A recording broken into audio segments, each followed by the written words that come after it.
Okay, I think we can begin. I think more people are going to probably come in, but let's begin. Welcome, everybody. I'm glad so many people can attend. And so I would like to introduce our speaker for tonight's program, Nick Bellantoni. Dr. Bellantoni received his doctorate in anthropology from the University of Connecticut in 1987 and was shortly thereafter appointed state archaeologist. That's a position he is currently retired from. Dr. Bellantoni also serves as an adjunct associate research professor in the Department of Anthropology at UConn and is the interim president of the Archaeological Society of Connecticut. He is also former president of the National Association of State Archaeologists. Nick will be talking about his latest book, The Long Journeys Home, tonight. And as I mentioned after the talk, there'll be time for questions. And let me just point out that this is the first in a series of 3 programs we're doing in June called Exploring Connecticut Archaeology. The second one will bring back Nick together with Scott Brady, and we'll be talking about the Richfield skeletons, which I think you'll find highly interesting. And on the 23rd, we're going to have Dr. Bill Farley from Southern Connecticut State University to talk about the early contact period. And now I'm going to turn it over to Nick. Great, thank you, Jeff, and thank you all for tuning in. I guess that's how we ought to say it. I was talking to Jeff earlier and said that this is the first time I've done a Zoom presentation. So if I hit a wrong button, we've got great technical support with the New Canaan Library folks. So let me share my screen with you, and we'll get into the presentation. So. This all started, this idea of the book started, when I retired. I originally retired about almost 6 years ago now. And, when I was preparing for retirement, a lot of folks said to me, like they must have said to many of you that are now retired, what are you going to do with yourself? And I knew that one of the first things I wanted to do was take a chance at writing some of my adventures, if you will, or experiences as a state archaeologist. And I knew if I was going to do that, that the first book I would write would be about the repatriations of Henry Opukahaia and Albert Afraidahawk, because I think of all the projects I've been involved with, many more than I would have ever have imagined, these two are particularly special because they not only involve archaeology and forensics and history, it's all of that, but they also involve contemporary indigenous families who were looking to bring an ancestor home, an ancestor who had died a long way from their homeland in Connecticut, and have their remains brought back to Hawaii in this case, and the Pine Ridge Indian Reservation in South Dakota. So we not only did the archaeology work and the forensic work and the historical background, but interacting with the families and working with them to repatriate, which really, made this quite moving. And I think hopefully as you might get in the course of this presentation, that these are very personal to me as well. Types of projects. And we're kind of we're also very pleased with the book. We were named a finalist for the 2019 Connecticut Book Awards for nonfiction. So we were quite honored with that. So let me just give you some quick background on some of this. Henry Opukahaia was a native Hawaiian who was born on the Big Island of Hawaii just shortly after Captain Cook was killed there, had landed on the islands, kind of discovered it, quote unquote, for the Western world. And during some of the tribal wars going on with the chieftains there, Kamehameha's wars, he lost his family. His father was a warrior who was killed along with his family, and I'll tell you more about that. But he decided to leave the islands, and he serendipitously went on board an American sailing vessel, came to New England, and while here in New England in the early 19th century, he discovered Christianity and decided that his goal in life would be to learn the gospel and to return back to Hawaii to convert his fellow natives to the word of Christ. Unfortunately, in studying for the mission in 1818, he died of typhus fever in Cornwall, Connecticut, and he was buried there in the local cemetery. That's 1818. Jump up to 1993. And a clan descendant, a woman by the name of Deborah Lilikapekali, who's a 7th generation clan descendant of Henry Opukahaia, wakes up in the middle of the night, 2 o'clock in the morning. Her heart's beating. She wakes up out of a sleep. Her heart's beating fast. She's short of breath. She doesn't know if, something's happening to her physically. She gets up, tries to calm herself, grabs her Bible to for support, to settle herself down. And she said she felt a rush, if you will, coming from her abdomen up through her body and out. And this force, she heard distinctly 5 words. And the words were, "He wants to come home." And she recognized that the words were, he is Henry Opukahaia, who died a long way from Hawaii in Connecticut. And she and her family are the ones that started the repatriation process with the state of Connecticut that involved my office to bring Henry home. Albert Afraidahawk was Ogala Lakota Sioux. His family was involved in some of the most dramatic events of the American West, from Little Bighorn to Wounded Knee. He joined Buffalo Bill's Wild West show when he was just 19 years of age. And with that, he traveled through the Eastern Seaboard. While in Connecticut, he contracted food poisoning. The newspapers at the time called it a bad can of corn. Many of Buffalo Bill's performers got sick, but Albert was the only one that was critical. Botulism, no antibiotics to help him. By the time the show got to Danbury, Connecticut, he was rushed to the hospital and he would die there. And this would be in June of 1900.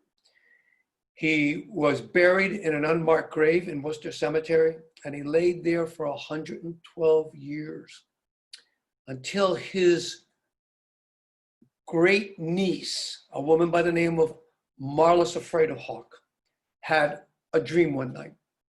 And in his dream, she's 5 years old. She's on her little house on the prairie, on the reservation.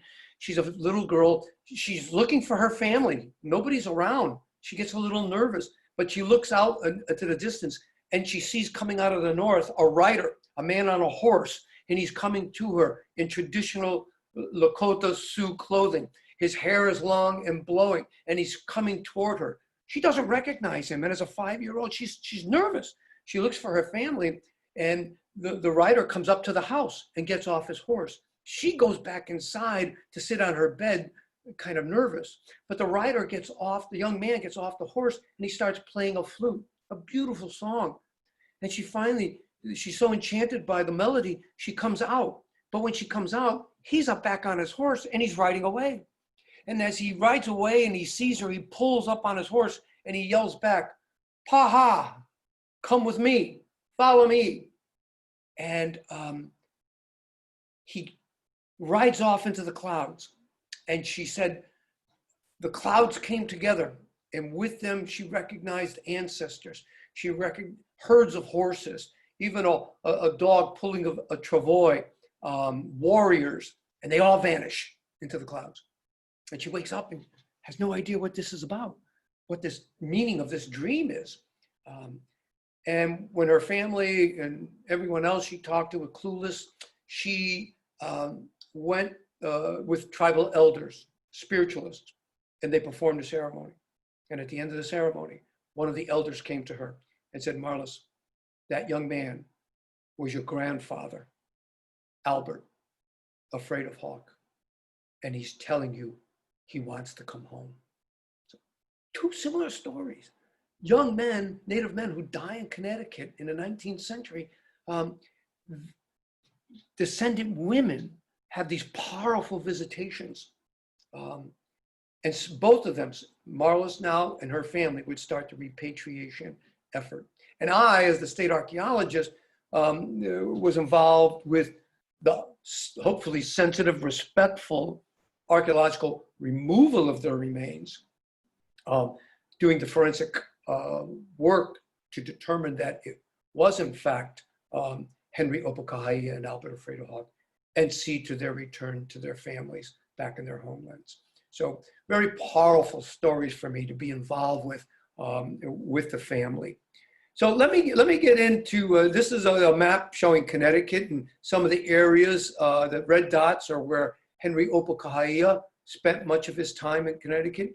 And Albert Afraid-Hawk, who was only in Connecticut really maybe 4 days, performed in Hartford as well as New Haven, South Norwalk, and eventually would end up dying in Danbury, Connecticut. Henry Opukahaia, obviously before photographs, we only have wood carvings of him and drawings. And you could see that, you know, from the earliest to the latest, he becomes more anglicized in his appearance. But he was a native Hawaiian who came to America to get away from the islands at the time because of the wars and living without a mother and father. He was born on the Big Island of Hawai'i, you know, and actually we don't know that he ever, other than coming to America, that he ever left the island. He was born actually in the south end of the island. And today that island, his village where he was born is an archaeological site. And you could still see the ruins of some of the temples and other features of the village that are still there. He would end up in Hilo with his family, and that's where they would be attacked by Kamehameha's warriors and would lose his family. He would go to the north end of the island where he would be held captive, and I'll tell you a little bit about that after his parents were killed. And then finally, rescued by an uncle who was a high kuna, he would come to Kealakekua Bay, where he would study for the priesthood of the Hawaiian culture, and then from there eventually leave the Hawaiian Islands to come to America and Connecticut. So what was going on is that he was born, you know, about a decade or so after James Cook. So he was born at a time of great culture change. You know, Europeans and American ships were now coming into the islands. They needed water and wood for their journeys across the Pacific and so forth. So great culture change going on with different societies with the native culture there. When he's 10 years old, they lived in a village of Hilo, which is the city of Hilo today. And it was attacked by Kamehameha's warriors. Kamehameha was one of the high chiefs of the Hawaiian Islands. The political organization was a number of chiefdoms, many within the islands. Each had their own territory, their own people, and so forth. Kamehameha decides he wants to unify the whole archipelago under his sole rule. Well, other chiefs weren't too thrilled about that, I guess. And so this starts a series of wars where Kamehameha was able to use armament that he traded from Europeans and Americans in his warfare against other chiefs. Well, one of the chiefs that were supported by the Opukahaia family was against Kamehameha. And that's why Kamehameha's forces attacked at Hilo. During the battle, Kamehameha's forces took over. Opukahaia's father was one of the warriors defending the village. But when he saw that all was lost, he ran to the village, grabbed his wife and his 2 sons, 10-year-old Opukahaia and an infant son. And they fled up into the highlands. They went up into the volcanoes and actually lived for a few days in a lava tube, hiding from the warriors. But before long, you know, the hunger and thirst, they came out and they were captured by the warriors. And right there on the spot where they were captured, the warriors started to kill Obookiah's parents. They, you know, slashed them with swords and decapitation, and so forth. So this young 10-year-old who is witnessing the brutal slaying of his parents, I'm sure blood spurted on him, either in shock and panic. He grabs his infant brother and throws him on his back and flees. But as he's running, one of the warriors throws their pahua or spear and impales his brother to his back, killing his brother, infant brother, instantly. Obookiah is only wounded, but he begs, kill me, I want to die with my family. But at the 10-year-old, he wasn't a threat to anyone. So they ended up taking him as a captive, and they took him as a captive. The warrior that killed his parents would take him to live in the warrior's house. And for 2 years, he had to live and serve the man that murdered his family. It must have been hard. I mean, we can only imagine what we know today in the 20th century and 21st century as survivor's guilt, what this young boy was going through, the despondency, the terror, the guilt that he was the only survivor of his family. These were hard times. He would be found by an uncle, Pahua, who was a high kahuna or priest. The uncle would get his freedom, Opukaha'ia's freedom, and take him to Kealakekua Bay, where his father worked at a hialu or a temple. His uncle rather worked at the temple.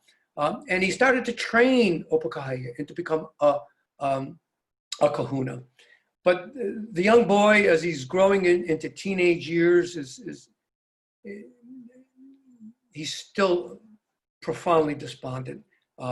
He would then witness the murder of his aunt by a rival chief. And he even tries to commit suicide, but this all fails.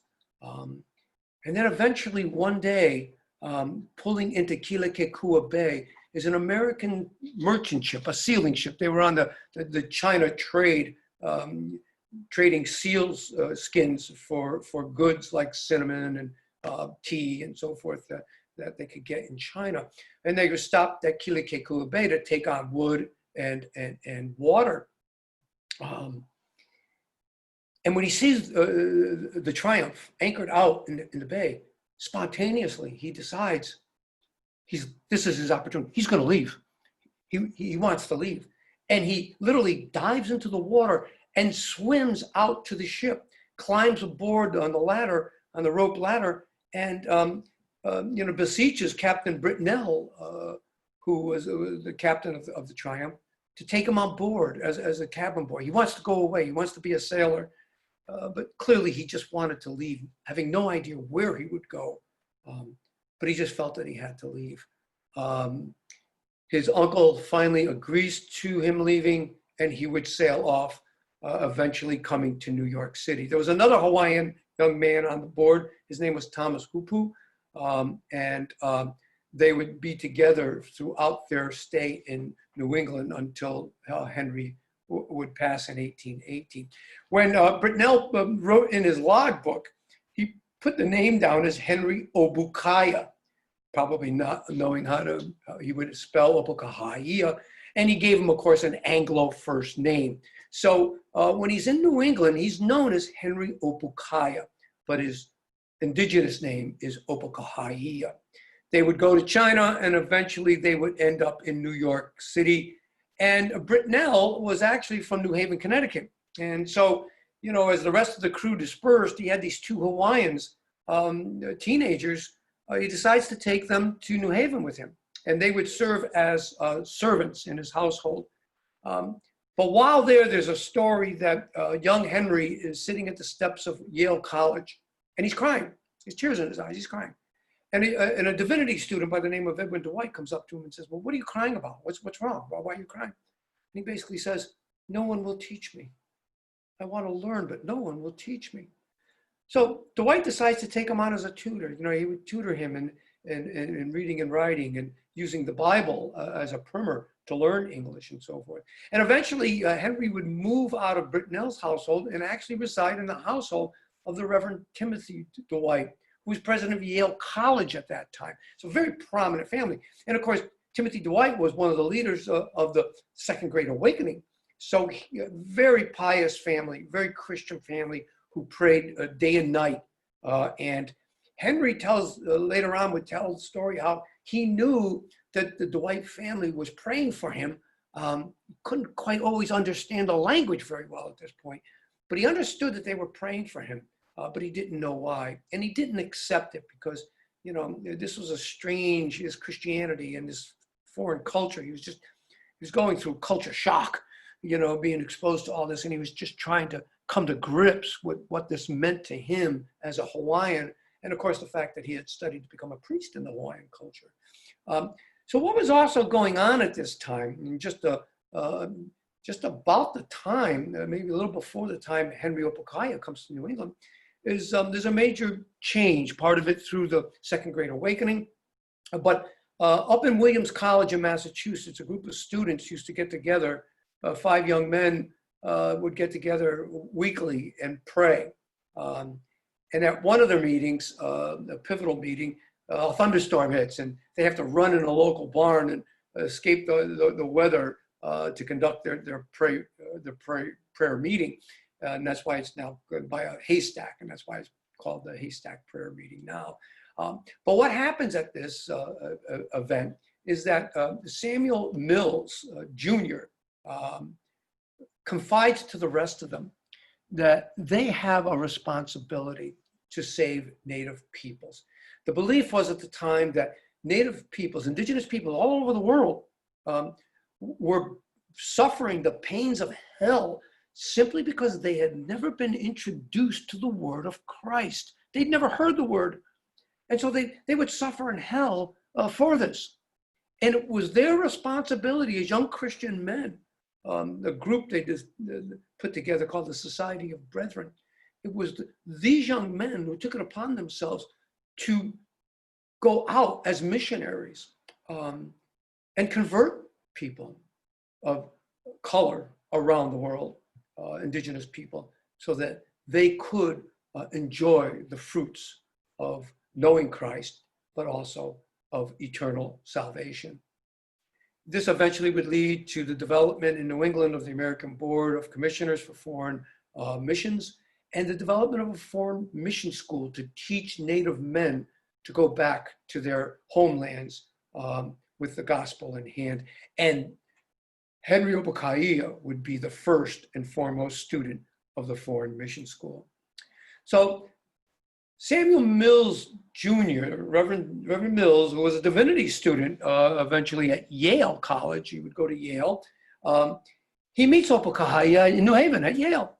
And he insists that to develop Opukahaia's training in Christianity, he needed to go live with his father, Reverend Samuel Mills Sr., who was a prominent minister in New England, with his family up in Torrington, so he could learn more about the gospel. And Mills believed that Henry came to New England through divine intervention. This was all designed by God to bring Christianity back to the Hawaiian Islands. And the game plan was that together, Reverend Mills and Opukahaia would return to Hawaii together as missionaries and bring the word of Christ to his fellow natives there. So, you know, all this is going on, and Opukahaia is, you know, still hasn't quite convinced about all this yet. And he would go up and live with the Reverend Mills. There was a concern in New Haven that because he was a man of color, that he might be kidnapped into the slave trade. So the idea was, you know, let him go up to Torringford, which is part of Torrington, Connecticut today, by the way.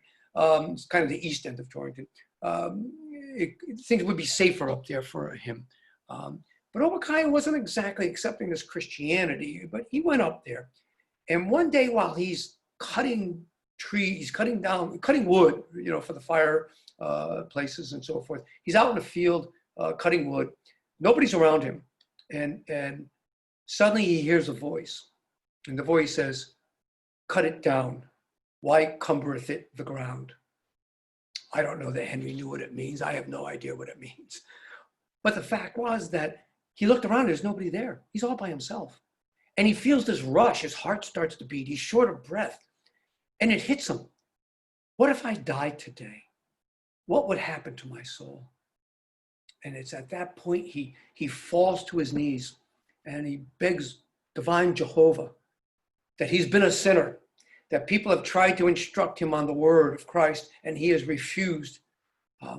But now he sees it and he now accepts Christianity into his heart. For a couple of days, he stays alone. You know, he's trying to sort his mind out about this stuff. But once he allows not just Christianity into his brain because he wanted to learn about this culture and learn intellectually, but he now accepts it into his heart emotionally, and that's a whole different thing.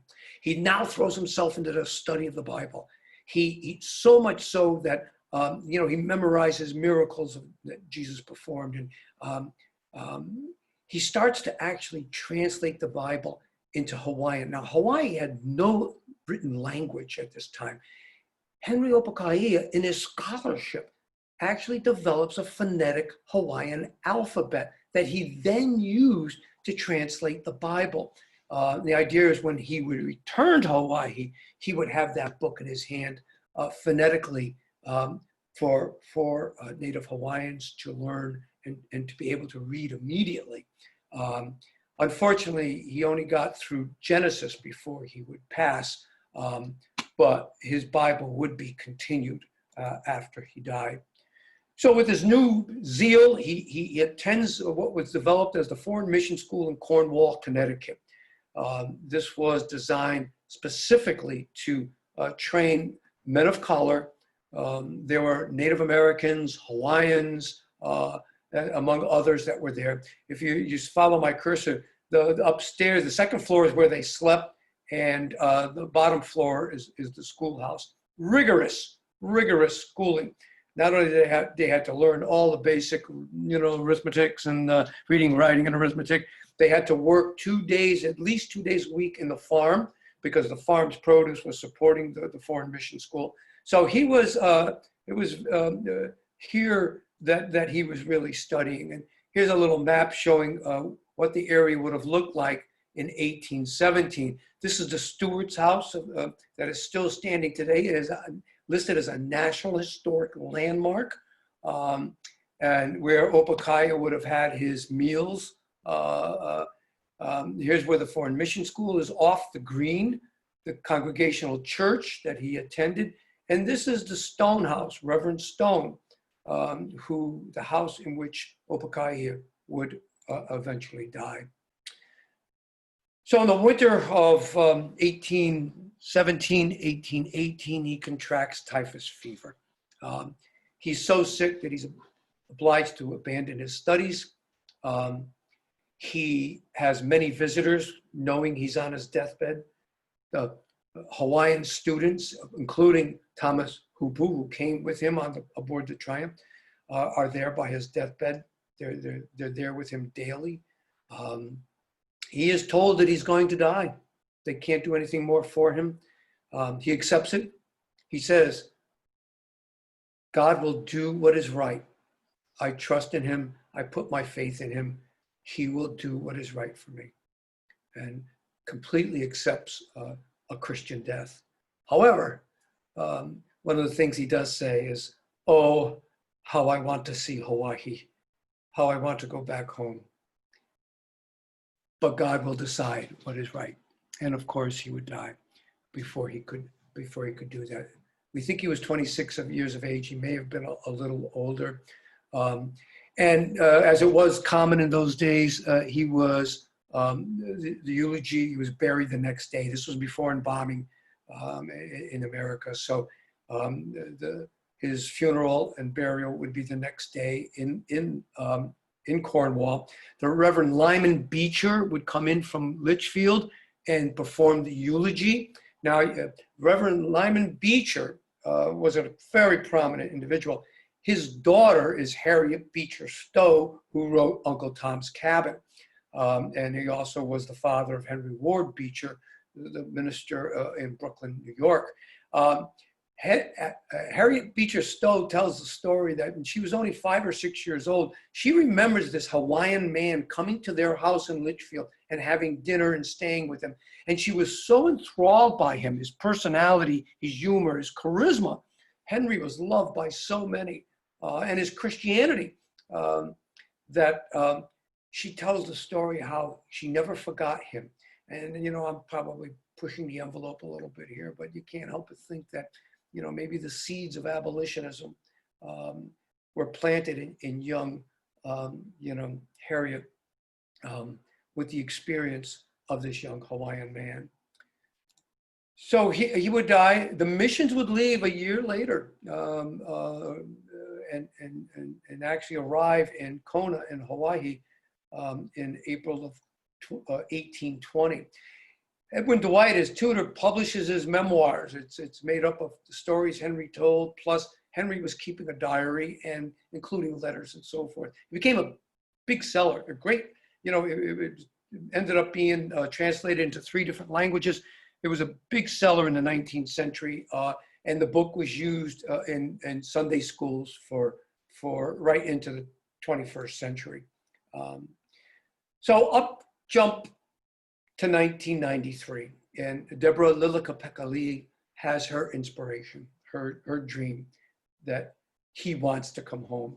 And so she starts the repatriation effort. And as a state archaeologist, I assume the responsibilities of the removal of Henry's remains and the forensic identification, and hopefully, again, in a professional and respectful way. So in preparing for this, I went out to Cornwall Cemetery. And if you've never been up there, not too far from you guys in New Canaan, in the Litchfield Hills, it's a beautiful little town. And the cemetery is quite quaint. This is the older part of the cemetery you're looking at in the photograph. And when I first arrived and met with the sexton of the cemetery, you know, I was kind of looking for the tombstone of Henry Opukahaia, you know, looking for an old worn tombstone of where I would be working. And when the sexton got there, he said, "No, Nick, not here. Come with me up to the hill." And when he came up to the hill, he brought me to this wonderful stone table with a marble epitaph on the top of the table, built of granite. And it was covered with, you know, flowers and beads and food and coins. And I said to him, "What is this?" And he said, "Well, you know," he said, "Hawaiians, when they come to the Northeast, many of them will pilgrimage out here to Cornwall and pay their respects to Henry Opukahaia. And as a result, they leave offerings." And I was totally blown away because, you know, I expected an old, worn, vertical tombstone. I did not expect this. For a man of color in 1818 New England to get a table like this is extraordinary. Those of you that have gone through our old cemeteries in New England, you know, tables were only reserved for ministers or people that were major leaders within the community. For a man of color, it's extraordinary. And I certainly didn't expect a shrine, and that's what I saw. And it really started to bring meaning to me about what I was being asked to be a part of. And so archaeologically, we had to take this apart because Henry would be underneath. And if any of you think these are hollow, I got news for you. These are well-built tables. In fact, there were 3 levels of foundation underneath going through below the frost line, which stabilized this stone table, and it never shifted in 175 years. It's extraordinary. And down here, I won't show you the remains of Henry out of respect for the family, but as you see in this slide on the right, you see the mixed mottled soil of the grave shaft. And if you can make out this line that goes down the sides, that's the shape of a hexagonal coffin. And what you're looking at is the sideboards of the wooden coffin, completely decomposed, rotted, gone. All it remains is a soil shadow. But along that soil shadow were hardware nails that kept the board together. I will tell you that Henry's Opukahia's remains, skeletal remains, were the best preserved remains I have ever seen in New England soils. We normally have acidic soils here in New England, and organic remains like wood, bone, soft tissue go very quickly in the soil, ashes to ashes. But his skeletal remain, because the soil was kind of a sandy nature to it and a lower, less acidic, lower pH, his remains were remarkably preserved. Right through the little tips of the finger bones were all intact. I will show you this one artifact here on the left here, this photo that we did recover. And what you're looking at is the lid of Henry Opukaha'ia's original 1818 coffin. And what you see here, these rows of tacks, what they did is they hammered brass tacks into the lid, first hammering the initials H.O., Henry Opukahaia, A.E. for Latin for age of 26, and then surrounded it in a heart motif. The only reason this survived is because the brass tacks leach kind of copper salts into the surrounding soil and the wood, and that's what preserved it. Very fragile, but we were able to archaeologically remove it and present it to the family. It would be put into his new coffin when he returned back to Hawaii.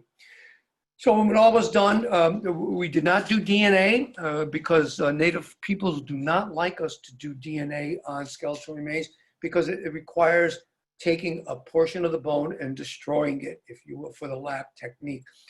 It might be a minute sample, but nonetheless. And so if there was no other way of telling whether this was Henry Opukahaia, then they would allow that to happen, but they rather we didn't. And there was no question about what we had. This was a young man and matching up characteristics of Polynesian traits. There was just no question that this was Henry Opukahaia. And so his family came from Hawaii, about 20 members.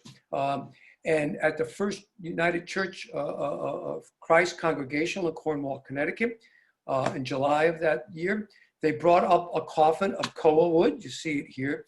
The family brought flowers and leis. We all had ornaments. It was just so beautiful. I have to tell you that this was probably the most aromatic and colorful congregational church ever in New England.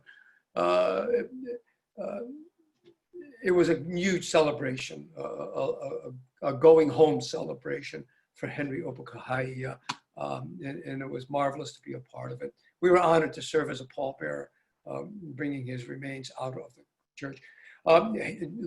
Debbie spoke of her inspiration and why it was important for Henry to come home.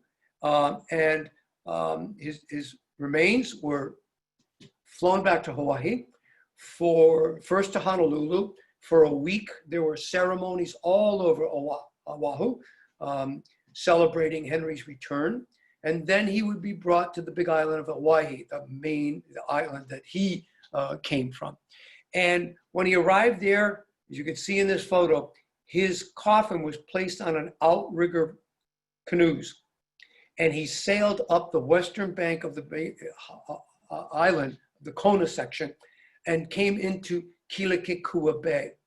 And if you can make out, if I can show you this young man here in the back of the canoe, his name is Henry, and he is a namesake of Henry Opukahaia. And he too is a 7th generation descendant.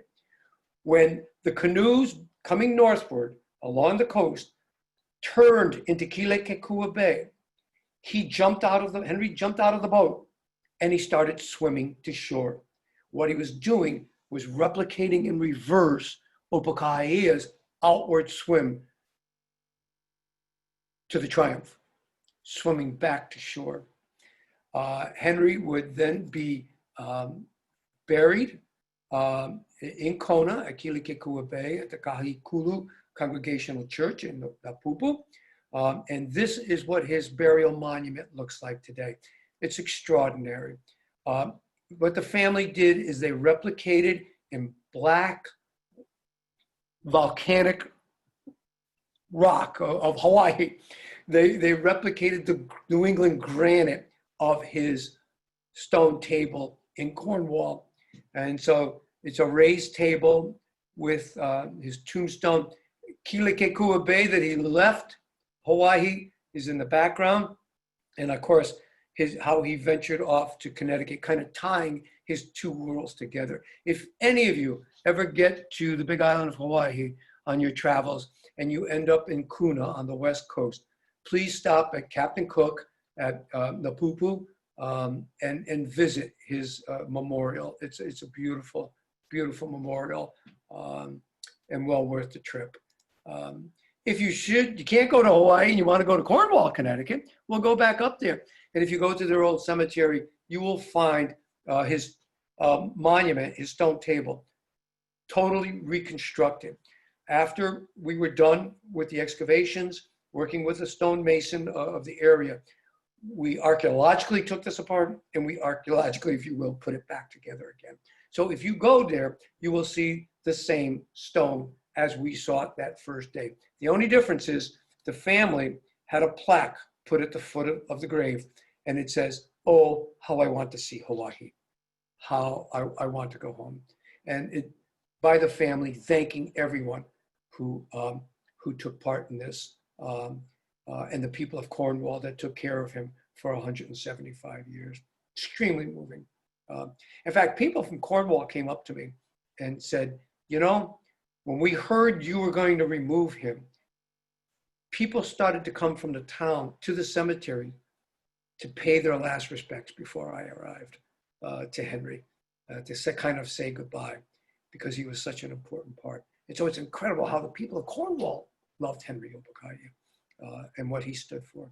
But they understood that his family wanted him home, and he did want to go home, and that was it. He would be there.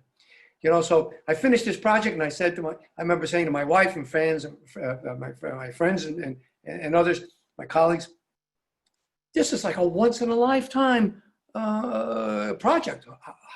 I would never be involved in something like this again. It is just too remarkable that it would even happen once in an archaeologist's career. Then came Albert Afraidahawk, and the whole story started all over again with a different indigenous culture and a different family with different traditions. In this case, Native American, Oglala Lakota Sioux. These are 3 of 5 extant photos we have of Albert Afraidahawk. These are in the Denver Library, Public Library, as well as the Library of Congress. This one's my favorite because this is the one on the right, on your right, because this is the only one that Albert's actually looking at the camera and you could see his face. But he was really very proud to be Oglala Lakota. He was born as things were really changing in the American West.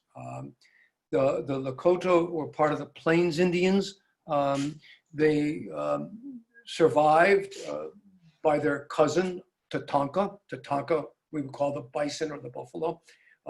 Tatanka gave themselves to the Indian people and provided everything they needed, from clothing to tools, to pouches, to food, to hides for their teepees.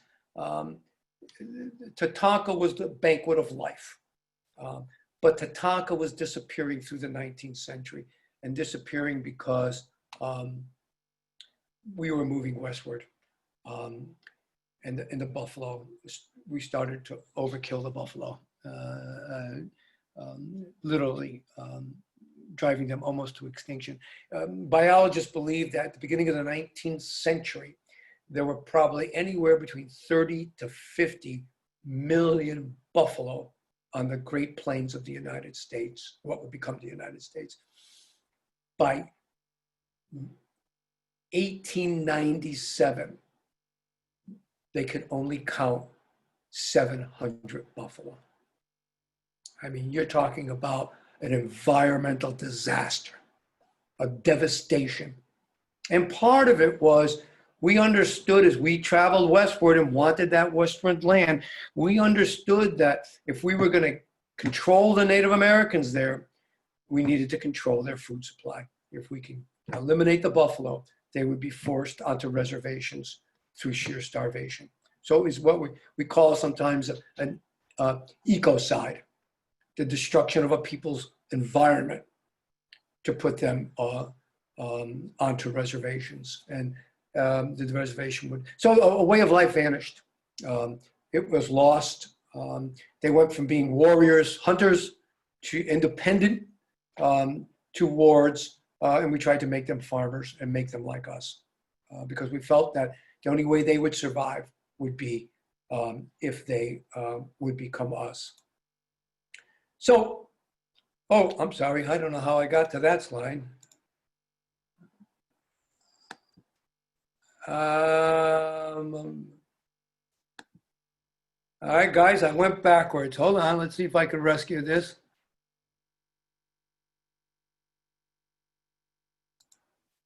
Okay, hopefully we've got it now. So this is what the Great Plains would look like, and eventually what the reservations that would become the Sioux Reservation. To get the Native Americans off the warpath in the 1868, and in order to get the Transcontinental Railroad across Indian territory, the Sioux signed a treaty called the Fort Laramie Treaty in 1868. And this was a really good treaty for the Sioux people. The government, we wanted that railroad, and we knew we had to get the Native Americans off the warpath. So basically, we signed a treaty with them saying that there would be no more wars, but we would give them, if they would allow the railroad to be built, what we would give them is 60 million acres of land that would be their Sioux reservation, and hunting grounds where they could continue to hunt buffalo as long as buffalo existed. The treaty recognizes Lakota sovereignty, and it establishes the Black Hills, where today we have Mount Rushmore, as being sacred to the Lakota and as part of the Great Sioux Reservation. That Great Sioux Reservation included, western South Dakota, parts of Wyoming, Montana, North Dakota, parts of Nebraska. It was huge. But we gave that to them in order for us to build that railroad. However, the treaty didn't last long, because by 1874, only 6 years later, George Armstrong Custer would lead a military survey into the Black Hills, and he would find gold. And when they documented gold, it started a gold rush, a rush that, you know all about the 49ers in California. This was even bigger. Within a year, the town of Deadwood would spring up, and Wild Bill Hickok and Calamity Jane would be shooting up the works there, and Wild Bill would end up dying, being shot at Deadwood. But it brought all these hordes of miners.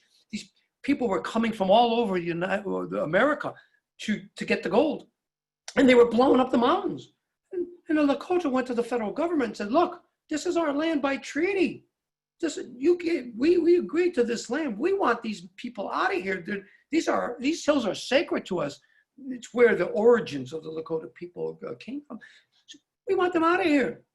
Well, the federal government didn't really do much to get them out of there, because we were at that time in an economic depression. It's called the Panic of 1873. And General Grant was looking for the gold reserves to get us out of an economic depression. So the federal government didn't do much to get the miners out of the hills. So the Lakota said, "If you won't get them out, we will get them out." And they went on the warpath. And that warpath would culminate in a series of confrontations, but it would culminate with what you call the Battle of Little Bighorn. They would call the Battle of the Greasy Grass. By the way, I forgot to mention, I'm going to go back here, because the photograph here is a gentleman by the name of Slowbull. And Slowbull was a signer of that treaty, and he was also the grandfather of Albert, Afraid of Hawk. Albert's father, Afraid of Hawk, as you see here in this picture on the left, fought at the Battle of Little Bighorn. The whole Afraid of Hawk family was there. Albert wasn't born yet, but his older brother and sisters were there, including his mother, White Mountain. And Afraid of Hawk, as you see in the picture here, actually rode with Crazy Horse and may well have been on Custard Hill when George Armstrong Custard was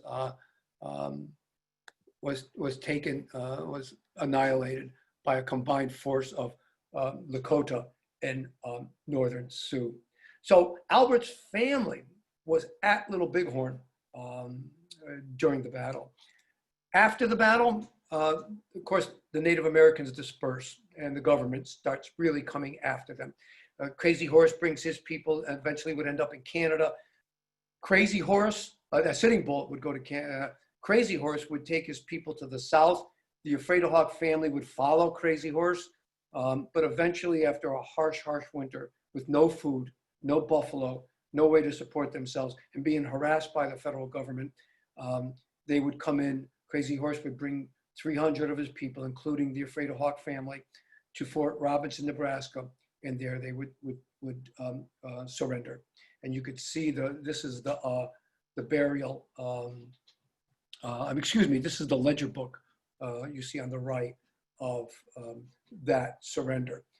Crazy Horse would eventually be killed at Fort Robinson in September, and the Afraid of Hawk family would stay very much faithful to Red Cloud after that, and go to what was called the Pine Ridge Agency. Albert was born probably in 1879 or 1880. He was the third son of Afraid of Hawk and White Mountain. He was born on what was called the Pine Ridge Agency. It would eventually be called and solidified into the Pine Ridge Indian Reservation.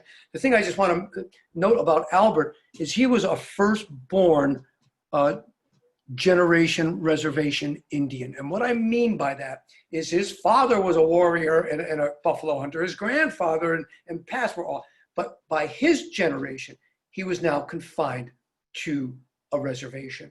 He's a reservation Indian. That means during the day, he was sent to reservation schools so he could learn English and wear Western clothes. He was forbidden to speak the Lakota language. It was kind of interesting. At home, they were traditionalists. And when he was at home in the teepee at night, they would speak Lakota. And he would learn about Lakota traditions from his grandfather, the Slowpole. But during the day, he had to learn English. And in fact, he got his name Albert because what they would do in the reservation schools is they would bring the kids in and on the blackboards, into the schoolroom, on the blackboard would be the names of all, English names for boys, Albert, Henry, George. And then on another blackboard would be all women's names, Catherine, Anna, Sarah, and so forth. And they would tell the Indian kids, pick one. And so Albert wants to pick one of the first ones. And so he becomes Albert. And when the family becomes Christianized, they would become Episcopalians. They would convert to Episcopalians. Once they become Christianized, they now took the father's surname. So instead of getting individual names as they did before, all of Afraid of Hawk's children became Afraid of Hawks. So he's Albert Afraid of Hawk after. So kind of our kinship pattern where we take the father's name for the most part, even though that changes now, but we take the father. I'm a Bellantoni because my father was a Bellantoni. So they started to do that then with conversion on the reservation. So he becomes Albert Afraid of Hawk, and all of his brothers and sisters are all would take the surname Afraid of Hawk.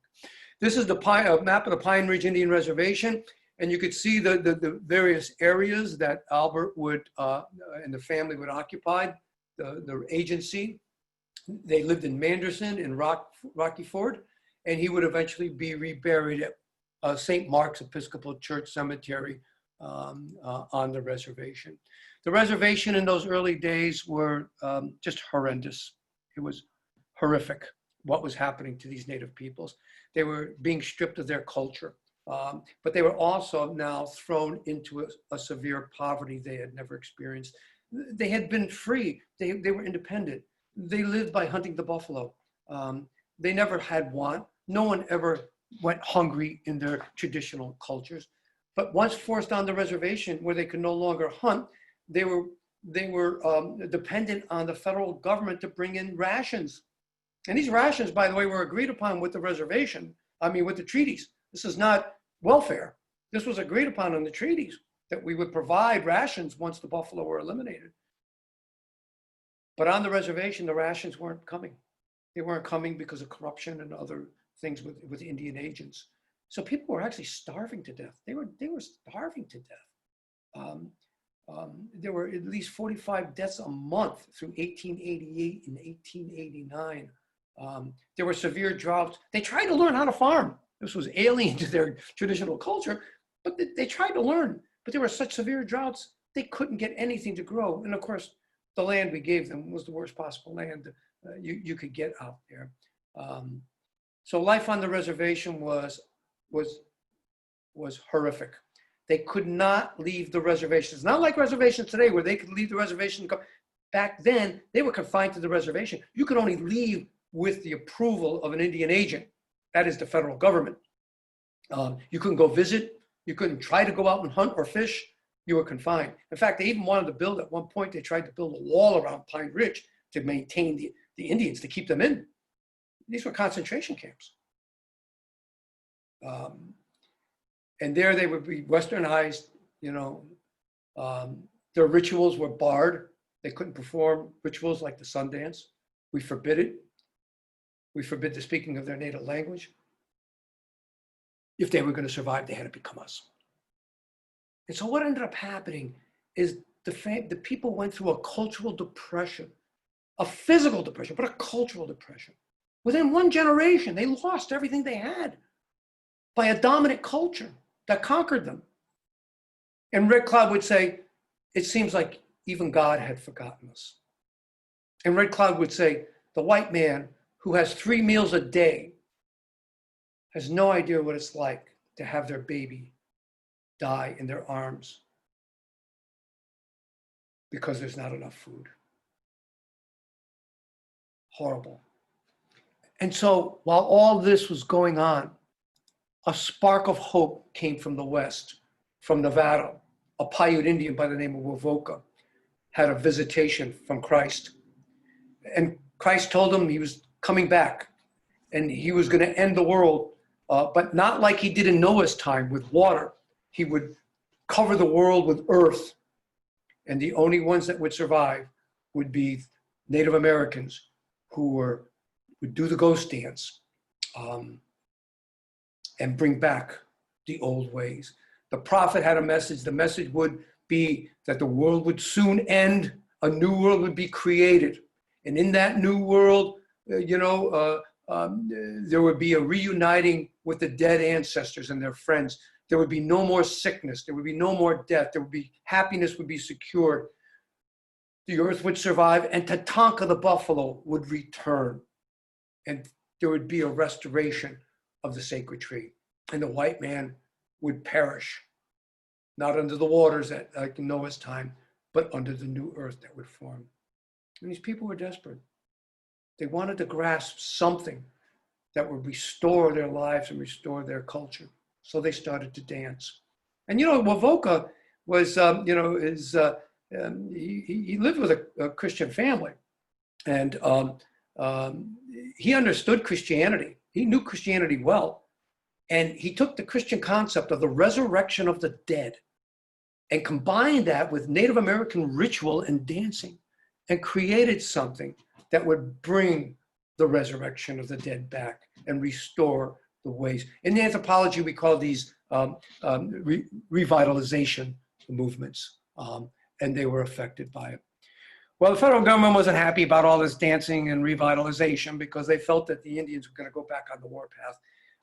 And so one of the leaders, they felt one of the leaders of the ghost dance was Sitting Bull, who was at the Standing Rock Reservation.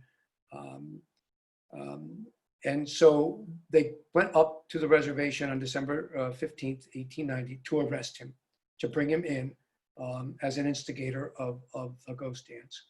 There's a scuffle. He would be shot in the head and in the back.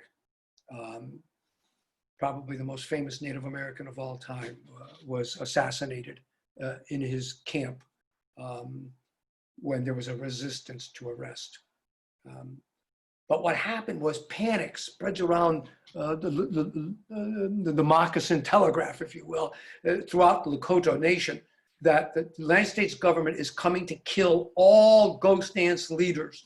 And so panic comes up among them. And one group, I lost myself again here, I'm sorry. Here we go. Whoop. Sorry, guys, I'm trying to get to the next slide. Here we go.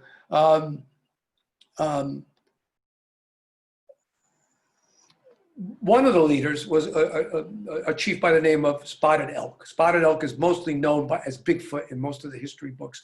But he takes 300 of his followers and he decides to leave the Cheyenne River Sioux Reservation and go down to Pine Ridge, where Red Cloud was situated, hoping that Red Cloud would be able to hide them out and protect them, at least to protect them, because Red Cloud was on friendly terms with the United States government. On the way down, they are intercepted by the 7th Cavalry at a place called Wounded Knee Creek and forced to camp by the creek. The next morning, we surrounded them with 2 rows of cavalry and infantry. And we demanded that the Indians, the Lakota, give up all of their armaments. And while that was going on, there was a scuffle, a gunshot went off. And when that gunshot went off, you know, all hell broke loose. Captain Forsyth, Colonel Forsyth would yell, "Fire!" And the Lakota were corralled and guns came from every direction. Probably 50 to 60, if not more, died immediately in the first firing. Sadly, we have evidences, accounts of United States cavalrymen chasing women and children up to 3 miles to shoot them down. Panic all over. People are dying. It's indiscriminate shooting and death. Albert's brother, Richard Afraidahawk, was there that morning. He's 13 years old. He's a young kid. And when the firing starts, he starts running. And he trips and falls. And he's on the ground. And before he could get up, a United States infantryman comes up to him with a rifle and points the rifle right in his face and pulls the trigger. But the gun backfired. It overheated. It backfired. And when that happened, young Richard, 13 years old, he gets up and scoots before the infantryman can fix his rifle. And he ends up fast enough. He got through the lines, and he is one of the few survivors of the massacre of Wounded Knee. And stories he would share with his family for generations and handed down for generations and generations to this day. The United States government still refers to it as the Battle of Wounded Knee. The Lakota referred to it as the Massacre of Wounded Knee. We don't know that Albert was there. Albert would have been probably about maybe 10 years old at Wounded Knee, at the time of Wounded Knee, about the time that Henry Opukahaia lost his parents. He almost lost his brother and other family members in the massacre there. But he would show up in 1899 in Omaha, Nebraska, in what was called the Great American Exposition, kind of a World's Fair to show what was going on in the West and try to get settlers to come out further, as the West had been tamed now and open for farming and so forth. And Albert took part in what was called mock battles, where Native Americans with blank guns would shoot and were very realistic. Albert took part of that. And it's from that that he, you know, it allowed him to remain Lakota, because back on the reservation, you know, he wasn't allowed to dress traditional clothing. But now for these shows, these performances, he could be Lakota. He could be Lakota longer. He could talk in his native language. He could wear his native clothing. So I think part of the attraction was for Albert and some of the other Native American young men like him was the fact that they could now not only earn money, but they could remain Native American longer. Okay, somehow I went back again, guys. Oh, let's see if I could do this. Hold on. We're going to move you right back up here. Speed throw.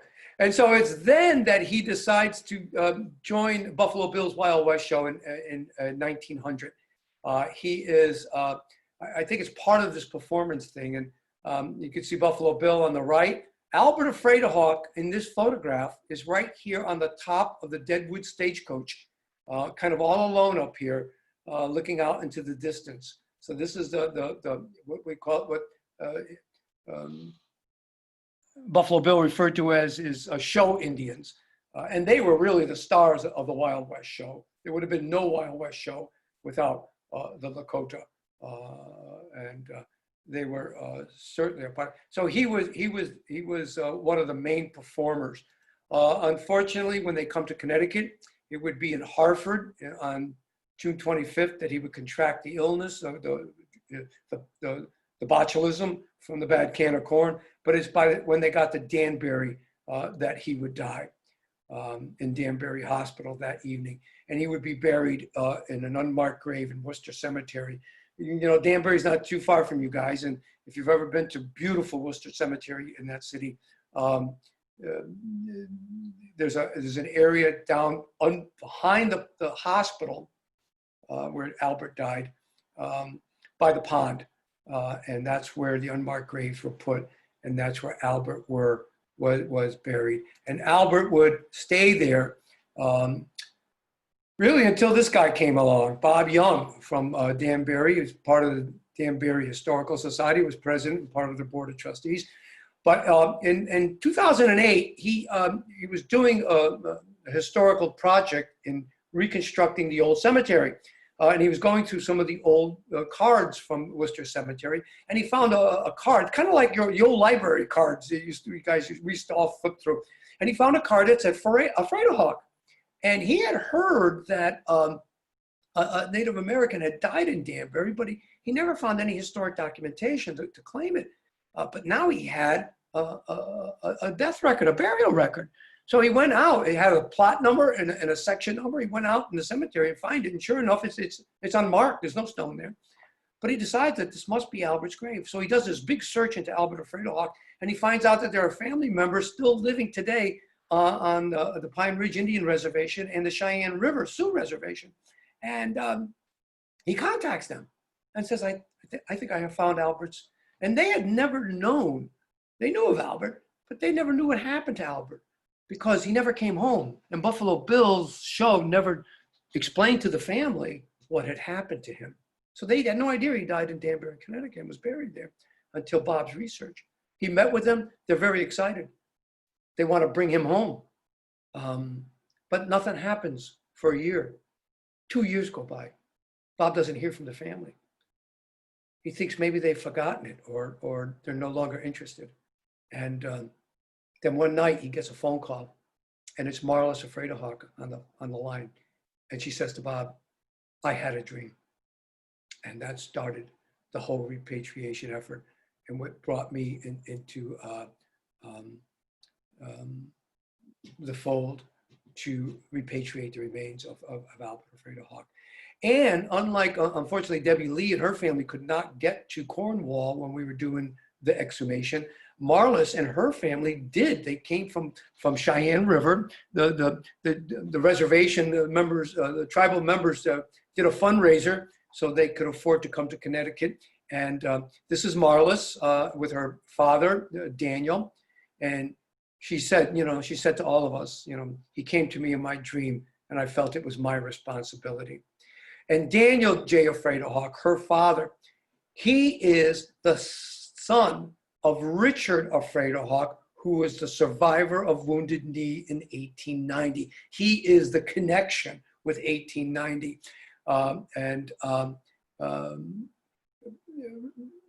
Albert is really his uncle in our kinship terminology. In Lakota kinship terminology, Albert is his grandfather. And Daniel passed away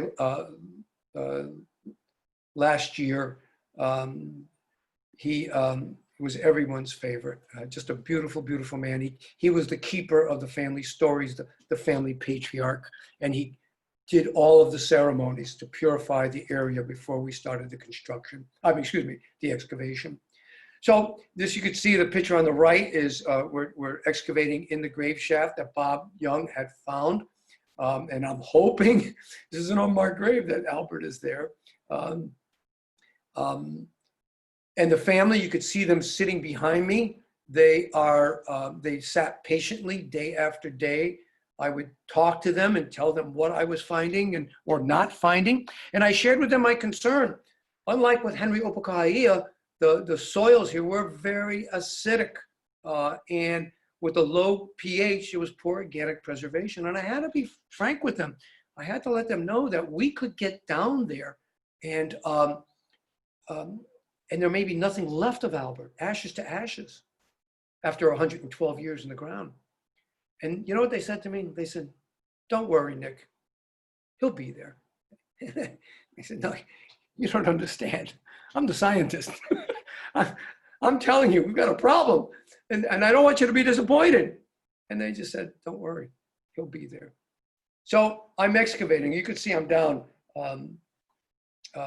6 feet, literally. His coffin was 6 feet down. No organic remains. I'm not getting anything. I found the coffin. I'm excavating now in the coffin, hoping to find Albert. I'm not finding him. And I'm getting really, kind of depressed. I'm feeling bad. I know there's nothing left of him. And so I said to, I looked up to the family to let them know I'm not finding anything, and they're not there. It turns out that Mayor Boughton of Danbury was holding a luncheon ceremony for them up at Danbury Hospital. But I said, that's all right. I mean, I had nothing but bad news to share with them anyhow. And so I kept digging. It turns out while they were up at that luncheon, they asked to be brought to the place that Albert died, at the hospital. Now, the men's wing in 1900 is long gone, but it's today a Victorian garden. So the family asked to be shown the garden and to be left alone.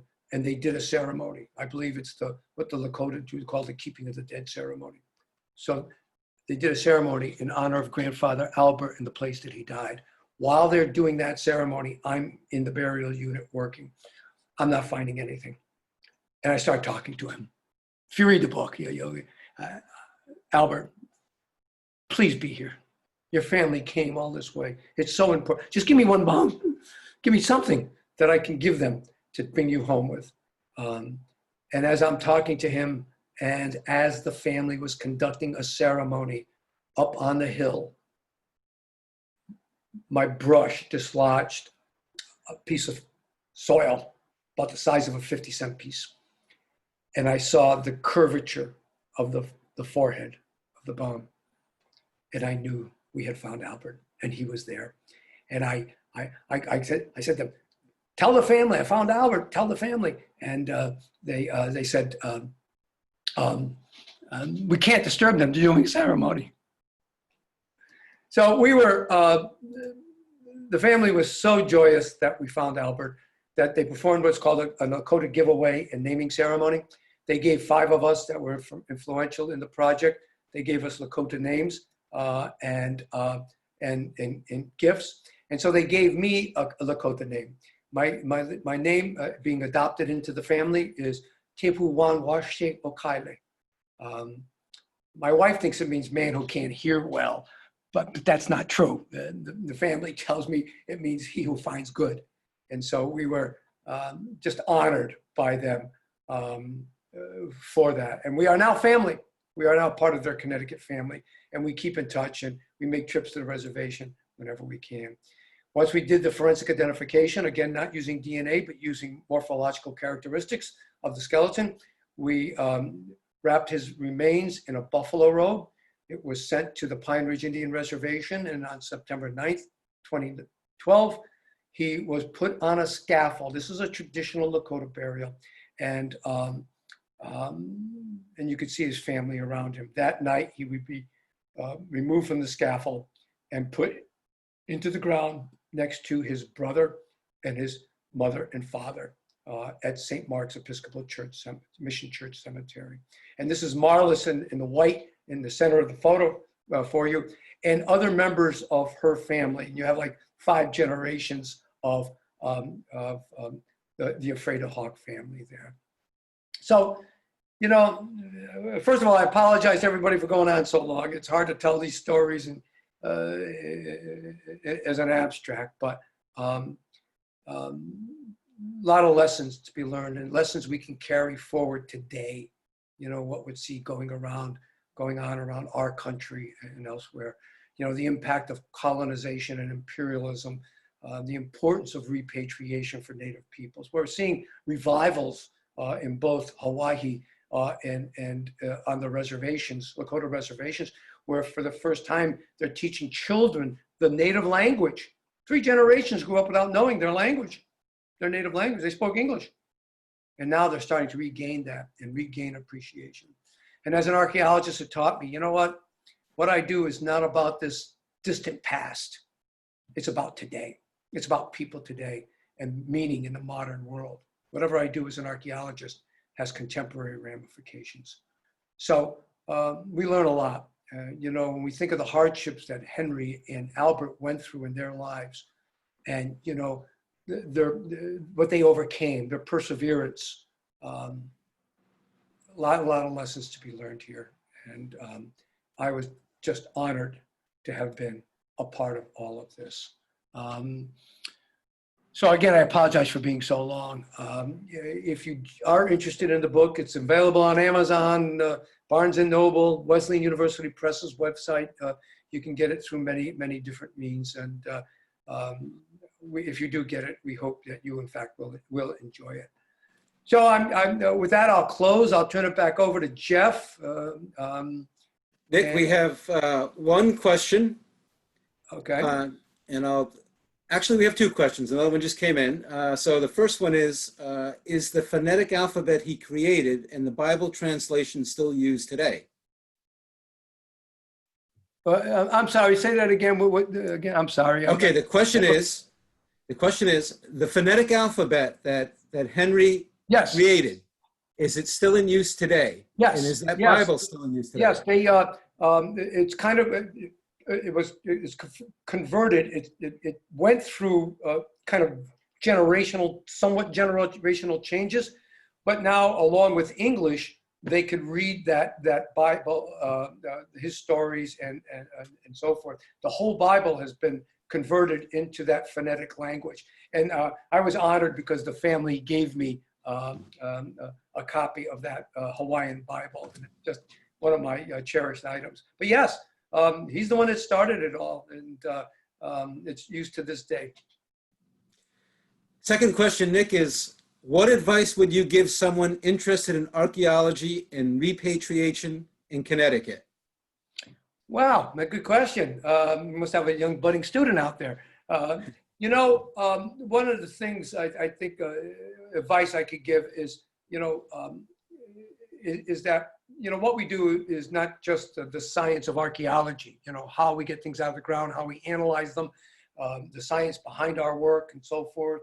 But it's the human story, because no matter whether we're excavating a colonial site or like we're going to talk about next week with the Richfield burials, we always need to be conscious of the fact that we're dealing with not only human beings, but the stories of human beings. And these are very important in terms of the modern world. The advice I would give you is not only to learn the science necessary to be an archaeologist, but to learn about and communicate with Native peoples and others within the community.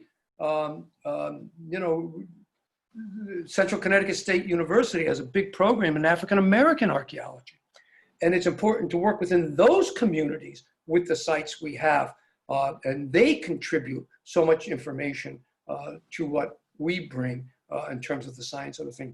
But search out the community, search out the native community, search out others, because you'll gain from that. You'll gain and understand the importance, what's important to them, whether it's repatriation or what have you, reburial, whatever it might be. But you know, open that dialogue, because you will be, you will gain so much in your work. Nick, I just wanted to mention that for the audience, that Nick's book is available at the library as well, and you'll probably have to put it on hold, but you can do that. Just search our catalog. We do have several copies of his book, which I highly recommend. Nick, thank you so much. We really appreciate your time. It was a fascinating program, and I hope people will return on the 16th for the Richfield Skeletons. Well, I appreciate you guys hanging in with me tonight. I know it went long, but I look forward to you coming back and being with us again next week. Nick, thanks so much. And You're more than welcome. Thank you, Jeff. And we're going to sign off.